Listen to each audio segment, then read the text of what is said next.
Hace 2 años Ana cofundó Conservas Azas. Era la mejor fórmula para trabajar después de vivir en Madrid.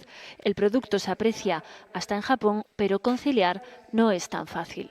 Es muchísimo peor que trabajar por cuenta ajena, porque ni tienes reducción de jornada, ni puedes elegir tu horario, aunque la mayoría de la gente piense que un autónomo elige su horario, es mentira, porque si no trabajas no cobras y trabajas las 24 horas. Carolina dio un giro radical a su carrera profesional, de química a profesora de inglés, con proyectos en colegios y esta academia. Mi idea es seguir creciendo, seguir probando, me gusta mucho aprender, me gusta emprender, me gusta ir probando cosas nuevas. Ahora mismo estoy intentando orientarme al sector de los senior.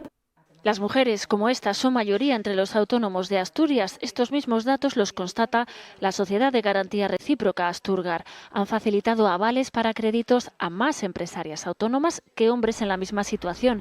Ellas son el 56%. Puestos a montar un negocio, el principal miedo es la financiación, como ocurrió a esta juguetera que acaba de abrir su propia tienda en Siero.